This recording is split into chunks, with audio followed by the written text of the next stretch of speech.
안녕하세요. 배신의 장미입니다. 오늘의 사연 시작하겠습니다. 40대 콧구멍만한 가게 하는 아줌마입니다. 저는 어제 머리를 단발로 잘랐어요. 40대 아줌마가 긴 머리를 하고 있는 것도 추잡스러운 것 같고, 그리고 정말 오랜만에 미용실을 갔던 거였거든요.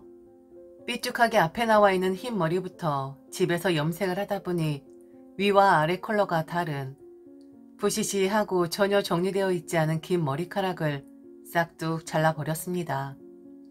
미용실에서 한참 동안 제 얼굴을 바라보았어요. 젊었을 땐 나름 미인이란 소리 들었었는데 지난 3, 4년 몸고생 마음고생 하다 보니 폭삭 늙어 얼굴이 주저앉아 버렸더군요. 그렇게 내 얼굴이 망가졌었는지 몰랐었습니다. 미용실 조명이 너무 밝아 꾸밈없이 제 몰골과 꼴을 비추는데 어찌나 볼상사납던지 숨고 싶더라고요. 내게 미안해서요. 아줌마여도 긴 머리를 고수하던 제가 머리를 싹둑 잘라버린 건 많은 여성들이 그러하듯 제 심경에 변화가 있어서 그리했습니다. 시댁과 절연을 선언했거든요. 그리고 우리 시동생, 어렸을 때 병으로 잃은 제 동생 생각해서 힘든데도 꾸역꾸역 뒷바라지 해준 그 시동생에게도 최후 통첩을 날렸고요. 인간이라면 갚으라고 했습니다. 네 형과 나는 이혼하면 남인데 남의 돈으로 공부하고 용돈 쓰며 알바 한 번 안 하며 학교 졸업했으면 그 대가 치르라 했어요. 다달에 100만 원씩 보내라 했습니다. 좋은 직장 들어갔으니 이제 돈 많이 벌 거 아니냐고. 만일 약속한 날짜에 돈 안 들어오면 네 회사 앞에 가서 난동 부릴 것이고 네 그 잘난 여친 집에도 쫓아가서 난동 부리겠다 했습니다. 나이 먹은 아줌마라 창피한 것도 없고 남은 건 악밖에 없으니 빠져나갈 생각 말라 했네요. 누구도 원망하고 싶진 않지만 너무나 억울하단 마음이 들어 사연 보내봅니다. 저를 향한 악플보단 선플을 부탁드리고 제게 힘을 좀 주셨으면 좋겠네요. 사는 게 그렇게 힘들진 않았었습니다. 그런데 그 지긋지긋했던 코비드. 아주 초반에 난리를 쳤던 거 기억하시죠? 동선 다 공개하고 사람부터 시작해서 장소까지 낙인을 찍었던 제 가게가 그런 곳이었습니다. 재수도 없게 동선 다 공개하고 사람들 파르르 떨 때 그 감염자가 제 가게를 다녀갔더군요. 청천벽력이었죠. 지금 같으면 별 문제 되지 않았겠지만 그 낙인 정말 너무 힘들었었습니다. 잘 나가는 가게는 아니어도 그래도 먹고 살 만큼은 벌어다주는 곳이었는데 폭삭 망해버렸죠. 가게 문을 열어도 이미 사람들이 다 아니깐 오질 않더군요. 이해했습니다. 저라도 그랬을 거예요. 지원금으로는 턱없이 부족했고 할 수 없이 오랫동안 일했던 우리 이모님들 더 이상 함께 못 가겠다 말씀드릴 수밖에 없었습니다. 돈 없어서 죽고 싶은 마음이 드는 게 아니라 그땐 억울해서 죽고 싶더라고요. 내 잘못이 전혀 아닌데 내 잘못처럼 비춰지는 그 현실이요. 당시 초반에 거론한 시동생이 공부를 하고 있을 때였습니다. 어차피 대면 수업 안 하고 온라인 수업으로 거의 다 진행을 하니 저는 잠깐만이라도 시동생에게 휴학을 하는 것이 어떠하겠느냐 말을 했었어요. 네, 제가 시동생 공부를 시켜주고 있었거든요. 병으로 세상 일찍 떠난 제 여동생 생각해서 남편이 지원해주자고 제게 말했을 때 흔쾌히 승낙했습니다. 자신의 꿈을 위해 머리 다 굳었는데도 다시 공부해보겠다는 시동생 대견했습니다. 그리고 해낼 것이라고 믿었기에 지원금 아깝지 않을 것이라 생각했었고요. 하지만 아주 예외적인 상황이었잖아요. 그럴 일이 일어날 거라고 그 누구도 예측하지 못했었잖아요. 남편은 감봉이 되고 제 가게는 낙인이 찍혀 문을 열어도 파리만 날리고 또 오락가락하는 지침으로 인해 매일매일이 지옥 같은 날들이었습니다. 사정 설명하고 잠시 쉬어가자 하니 시어머니 제게 그러더군요. 약속도 못 지킬 년이라고요. 사람 헛바람 다 들게 해놓고 지금 와서 지원 못해준다 하면 그만큼 무책임한 말이 어디 있냐고. 어디서든 돈 끌고 와서 시동생 공부할 수 있게 유지해야 한다 하는데 할 말이 없더라고요. 친정에서라도 끌고 오라고 자기 아들 인생 망치면 가만두지 않겠다라는 그 말에 무서웠습니다. 버럭버럭 소리 지르고 자신의 수에 맞지 않다 생각하면 냅다 욕부터 지르고 보는 시어머니. 몇 년 전이었는데 그 당시엔 그 양반이 소리를 지르면 오줌을 지릴 정도로 공포스러웠었어요. 그리고 자신의 뜻대로 되기 전까지 전화하고 괴롭히고 협박하는 강도가 어마어마한 분이었기에 감히 대들 생각조차 못했었습니다. 결국 소상공 대출을 받았고 힘든 제 가게에 그 돈 들어간 게 아니라 시동생 공부 뒷바라지에 다 들어가고 말았어요. 나중에 갚을 시기에 자신도 함께 할 테니 아깝다 생각하지 말라던 시동생. 눈물까지 짜며 효도하겠다던 시동생이었는데 지 잘되고 나니 안면몰수 하더군요. 그래도 형수가 되어서 너 같이 가면다 하지 않았니? 라는 말 한 적 없습니다. 게다가 가게도 점점 살아나고 있었고 투자의 개념으로 좁게 생각하자 나나 내 남편 죽을 듯이 힘들었지만 그래도 해내고만 시동생 보면서 뿌듯했었습니다. 제게는 빚만 남았지만 벌어 갚으면 되는 것이고 자식이 있어 뭐가 있어. 소소하게 큰 지출 없이 사는 우리 부부이니 문제될 것 없다 생각했어요. 시어머니의 그 말을 듣기 전까지 말이죠. 제게 다짜고짜 전화를 해서는 제가 좋아할 만한 일이 생겼다고 하더군요. 제가 좋아할 만한 일이 뭐가 있을까요? 뭐 어디서 우리 가게 음식 맛있다고 소문이라도 들으셨나? 싶어서 무슨 좋은 일이냐 했더니 시어머니 말 다 듣고 그제서야 저는 알게 되었습니다. 물론 그 전에 다 알고는 있었죠. 하지만 며느리니까 며느리도 자식이니까 억지 부리고 욕해도 내 시어머니이니 어쩔 수 없는 거지 체념을 했었던 거였었습니다. 진작 저를 호구 취급한다는 거 알고 있었지만 당해드린 거예요.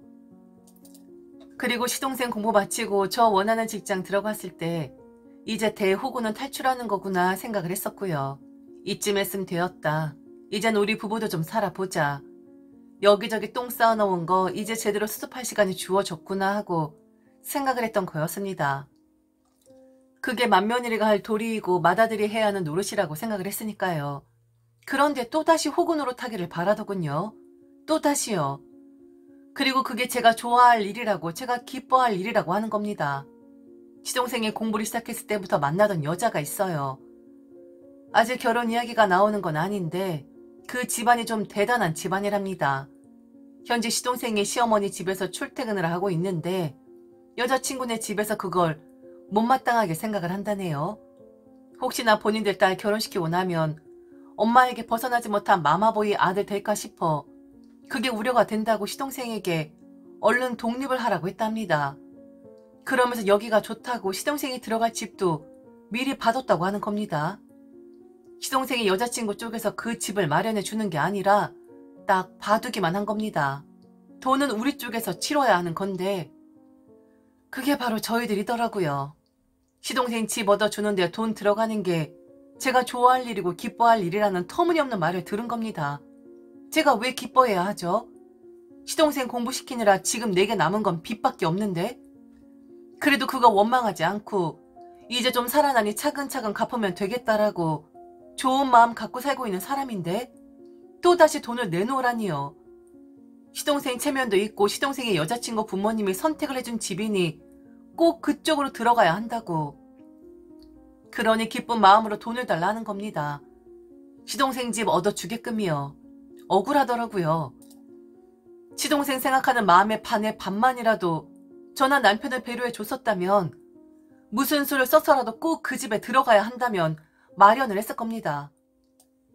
그런데 무턱대고 제가 좋아할 일이라뇨? 내 빚 쌓이고 내 돈 나가는 건데 내가 좋아할 이유가 있습니까? 시동생 집 마련해줄 돈이 있으면 차라리 내 빚을 좀 청산하겠습니다. 당연한 거 아닙니까? 그런데도 시어머니는 제가 너무 좋아할 일이라고 하는 겁니다. 저는 그런 사람이라고요.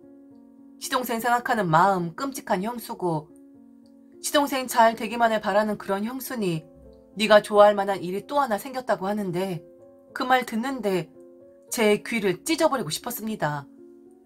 그럼 저런 소리도 듣지 않고 억울한 마음도 들지 않을 테니까요. 그 여자네 집에서 네 시동생 사익감으로 점 찍었나 보더라. 아주 좋은 집을 파뒀더라고. 아마도 자기들하고 비슷한 격이겠거니 하고 봐둔 집인 듯한데 이게 뭐겠냐? 네 시동생을 사익감으로 점 찍었다라는 거지. 네가 가장 좋아할 것 같아서 제일 먼저 연락을 했어. 네 시동생 잘 되는 걸 그 누구보다 네가 제일 좋아하잖아? 그 집 전세 얻어주고 얼른 네 시동생 그 집 사이로 들어가게끔 우리 힘쓰자. 돈 좀 마련해줘. 지금 네 시동생도 기뻐서 아주 날뛰고 있어. 그런 집을 봐뒀다고 기뻐 날뛰고 있다고요? 어머니, 저 돈 없어요. 제가 무슨 돈이 있겠어요? 아니, 너 대출 받으면 되잖아. 그 어려운 시기도 잘 견딘 애가 지금 돈이 없다는 게 말이 되니? 가게도 어느 정도 정상 궤도에 올라왔고 이제는 돈 쓸어 담을 일만 남은 거잖아. 이번 한 번만 네가 슬기롭게 해결해주면 네 시동생 앞날은 완전 장밋빛이야. 내가 네 시동생한테 말했어. 네가 돈 대준다고 했다고. 그랬더니 우리 형수밖에 없다고 아주 그냥 너를 칭찬하더라. 너는 그런 애잖아. 너는 원래 희생하는 애고 헌신하는 애고 너보단 남들 잘 되길 바라는 그런 애잖아. 그러니까 우리 얼른 그 집 해주고 후딱 치워버리자. 너도 네 시동생 잘 되면 좋잖아. 아니 네가 제일 좋아할 거잖아. 안 그러니? 저 호구 맞죠? 이런 호구 못 만나보셨죠? 네, 저도 가슴을 쓸어내립니다. 왜 이런 호구가 되었는지 알 수가 없어서요. 시동생이 잘 되면 제가 제일 좋아할 거라는 말, 제가 왜 그래야 하는 거죠? 시동생이 제 자식은 아니잖아요. 게다가 시동생이 잘 된다고 해서 제게 이득될 것도 없는데 왜 제가 또 빚을 져서 시동생의 그 여자친구 집에서 받은 그 집 전세를 해줘야 하는 거죠? 아, 너무하더라고요. 웃으면서 아무렇지 않게 말을 하는데 정말 너무하더라고요. 제가 등신으로 보이시죠? 제가 왜 좋아하죠? 저는 어머니 아들 공부시키느라 빚밖에 안 남았는데 제가 왜 좋아해야 합니까? 제가 기뻐할 일이라고요? 뭐 제가 인류학자라도 됩니까? 뭐 전 인류를 사랑하고 존경하고 이롭게 하는 그런 사람이라도 돼요? 정말 아무리 생각이 없어도 어쩜 이렇게 생각이 없으세요? 시동생 생각하는 그 마음의 반의 반이라도 제게 써보세요. 그럼 어머니가 이런 억지를 부려도 다 해드릴 거예요. 그런데 어쩜 이렇게 이용만 하세요? 등신으로 그만 보세요. 저도 제 빚 갚아야지. 지금 누구 똥을 또 닦으라고 하는 겁니까? 제발 정신 좀 차리세요. 그만 좀 뜯어 먹으라고요. 그리고는 시어머니와는 절연을 선언했고 시동생에게도 최후 통첩을 날린 거예요. 나는 너 공부시킨다고 해서 약속 지켰으니 너도 내 빚 같이 갚겠다고 한 거 약속 지키라고. 만일 그렇지 않으면 단단히 쪽팔릴 줄 알라고 협박한 겁니다. 아직도 가슴이 벌렁벌렁 거립니다. 너무 억울해서요.